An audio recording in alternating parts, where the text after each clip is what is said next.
Hello friends, स्वागत है आपका आपके अपने YouTube channel S Kumar gardening में। इस चैनल पे आपको फ्रूट, फ्लावर और वेजिटेबल की ग्रो, केयर एंड ग्राफ्टिंग के अपडेट लगभग रोज़ाना मिलते हैं। तो वीडियो यदि पसंद आए तो लाइक करिए, चैनल को ज़्यादा से ज़्यादा सब्सक्राइब करिए और अपडेट रहिए गार्डनिंग व बागवानी की नई नई जानकारियों के साथ। तो आज का जो अपडेट है वो ग्राफ्टेड वेजिटेबल प्लांट जिनकी ग्राफ्टिंग मैंने घर पे ही की उन्हीं के विषय में होने वाला है। और आज मैं अपने पौधों की ग्राफ्टिंग के बाद हीलिंग और हार्डनिंग प्रोसेस पूरी होने के बाद इनकी अब ग्राफ्टिंग क्लिप रिमूव करूंगा और 1 से 2 दिन के अंदर इन्हें ट्रांसप्लांट कर दूंगा। तो देखिए, आज हम अपने ग्राफ्टेड प्लांट का अपडेट आपके लिए लेके आए हैं कि जो ग्राफ्टिंग हमने घर में की थी वेजिटेबल प्लांट की, जिसमें कि खीरा, लौकी, करेला और तुरई, जिनकी ग्राफ्टिंग के लिए जो रूट स्टॉक मैंने प्रयोग किया था वो देसी वैरायटी का जो कद्दू होता है यानी चपटा वाला, उसका उपयोग किया था। तो आज उसी के अपडेट का कि कैसी स्थिति रही हमारी ग्राफ्टिंग की, कितने % सक्सेस रेट मिला, और इसी सब को मिला जुला के उसका अपडेट मैं आपके लिए लाया हूँ। और आज हम इन सभी सक्सेस प्लांट्स की क्लिप्स रिमूव करेंगे और 1 से 2 दिन के अंदर अपनी ज़मीन को तैयार करके और वहाँ पे इनको ट्रांसप्लांट कर देंगे। इनके साथ में कुछ नॉन ग्राफ्टेड वेजिटेबल प्लांट जैसे कि खीरा, लौकी, करेला, तुरई, इन सबको भी लगाएंगे और अंतर समझेंगे कि आखिर ग्राफ्टेड वेजिटेबल प्लांट और नॉन ग्राफ्टेड में फ्रूटिंग और उनकी ग्रोथ में क्या अंतर हमें देखने को मिलेगा। उन सभी का अपडेट भी मैं आपके साथ लगातार शेयर करता रहूँगा। तो देखिए, इनमें कुछ पौधे जो उधर आप देख रहे हैं बाहर साइड, उधर वो नॉन ग्राफ्टेड प्लांट हैं जिनमें करेला, लौकी, तुरई, खीरा सभी शामिल हैं। तो और जो पौधे मैंने जैसे 4 पौधे करेले की ग्राफ्ट किए थे और इनकी ग्राफ्टिंग से लेके हीलिंग, हार्डनिंग सभी का अपडेट आपके साथ शेयर किया। अब देखिए, ये पौधे लंबाई में बढ़ गए हैं और चूंकि अब इनमें रूट सिस्टम ज़्यादा डेवलप हो गया है और इनको भोजन सही ढंग से नहीं मिल पा रहा, और अब ये बिल्कुल सही समय है इनको ज़मीन में ट्रांसप्लांट करने का। जैसे ही हम इन पौधों को ज़मीन पे ट्रांसप्लांट करेंगे तो ये अपनी फुल ग्रोथ पे आ जाएंगे, क्योंकि फिर इनकी रूट्स जो हैं वो ज़मीन में तेज़ी से डेवलप होंगी। और जैसा कि मैंने बताया कि इन सभी पे मैंने देसी कद्दू यानी जो चपटा वाला कद्दू होता है उसका रूट स्टॉक उपयोग किया था। और देखिए, ये सभी जॉइंट्स जो हैं वो अच्छे से पक्के हो गए हैं और आज हार्डनिंग के पश्चात इन सभी पौधों की हार्डनिंग का प्रोसेस भी लगभग पूरा हो गया है। और अब ट्रांसप्लांट के पहले हम आज इनकी सभी की ग्राफ्टिंग क्लिप रिमूव कर रहे हैं और उसी की जानकारी आपके साथ शेयर कर रहे हैं। तो देखिए, करेले के पौधे की सबसे पहले मैंने ग्राफ्टिंग क्लिप रिमूव की और सभी जॉइंट्स अच्छे से पक्के हो गए हैं। अब इनके डैमेज होने का कोई खतरा किसी भी स्टेज पे नहीं होगा। देखिए, ये सभी जॉइंट्स अच्छे से पक्के हो गए हैं और अब 1 से 2 दिन के अंदर मैं इन सभी ग्राफ्टेड और नॉन ग्राफ्टेड वेजिटेबल प्लांट को ज़मीन पर ट्रांसप्लांट कर दूंगा।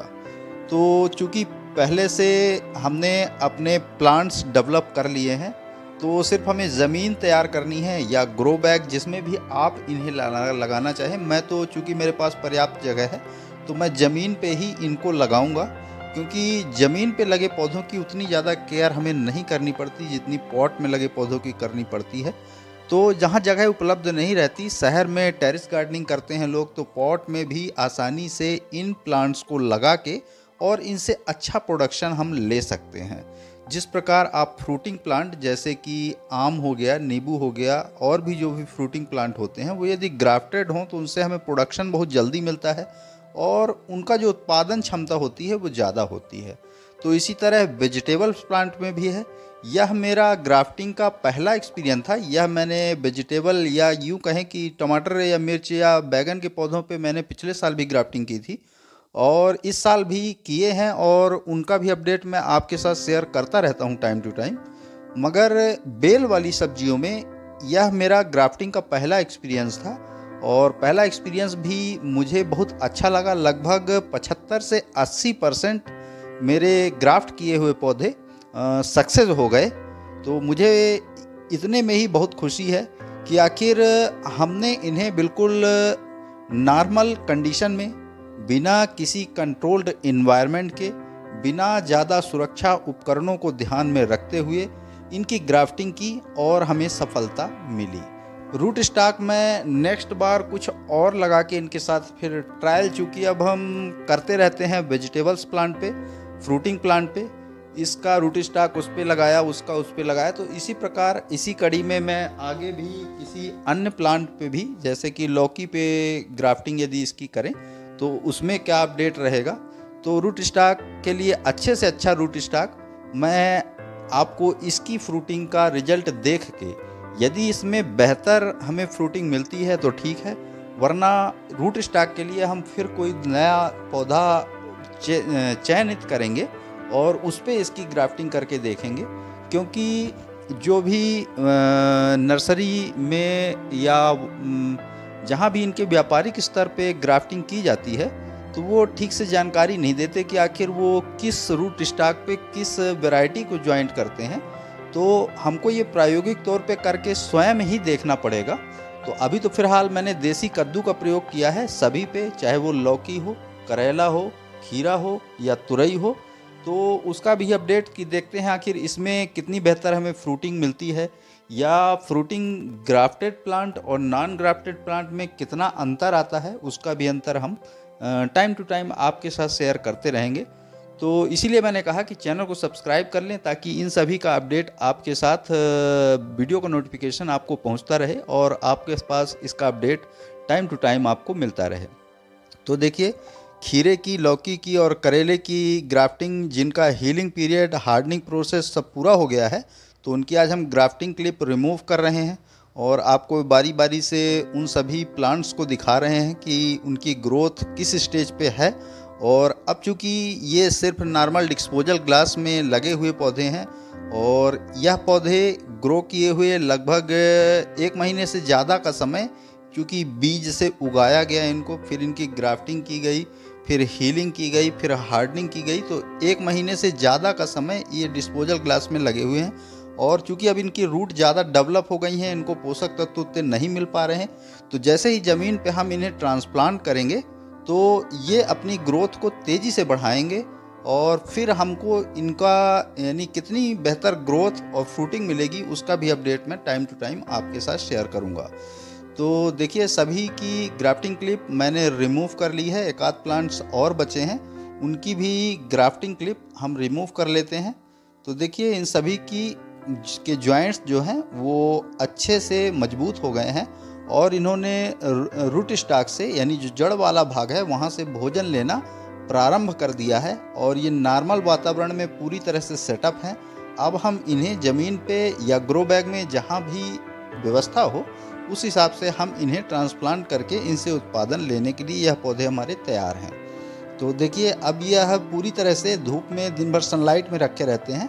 लगभग रोज़ मैं इन्हें थोड़ा वाटरिंग कर देता हूँ। ये देखिए, एक पौधा है जिसको मैंने टंग स्प्लिट ग्राफ्टिंग के माध्यम से ज्वाइंट किया था और इसका लगभग आधा हिस्सा मैंने लगभग हार्डनिंग प्रोसेस में कट कर दिया है। और चूँकि अब हार्डनिंग प्रोसेस इनकी पूरी हो गई है, तो आज मैं इसका जो देसी हाइब्रिड वैरायटी वाली लौकी का रूट स्टॉक है उसको मैं पूरी तरह से काट दूंगा और काटने के पश्चात अब यह पूरी तरह से भोजन जो है वो देसी वैरायटी के कद्दू का रूट स्टॉक जो है उससे लेना चालू कर देगा।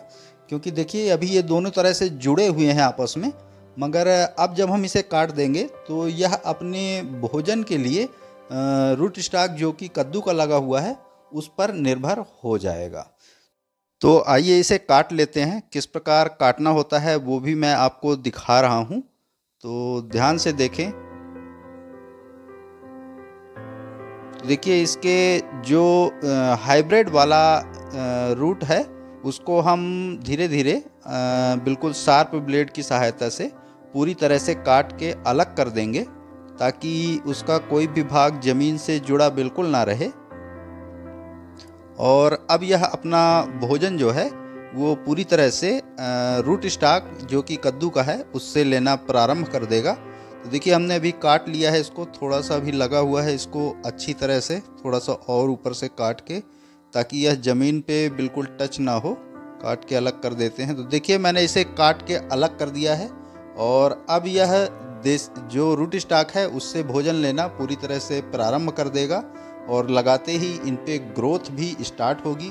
तो क्योंकि अब मैंने सभी प्लांट्स की ग्राफ्टिंग जो मुझे करनी थी वो मैं कर चुका हूँ और ट्रांसप्लांट का अब समय आ गया है, तो 1 से 2 दिन के अंदर मैं इनको ज़मीन पे ट्रांसप्लांट कर दूंगा और उसका भी अपडेट आपके साथ शेयर करूंगा।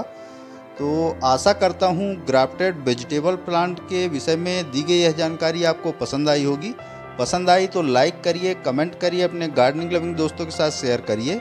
चैनल पे यदि पहली बार आए हैं तो प्लीज़ चैनल को सब्सक्राइब जरूर करिए। बेल यानी घंटी के बटन को ऑल पे प्रेस करिए ताकि बागवानी व गार्डनिंग से रिलेटेड ऐसी ही रोचक व जानकारीप्रद वीडियो का नोटिफिकेशन आपको समय समय पर मिलता रहे।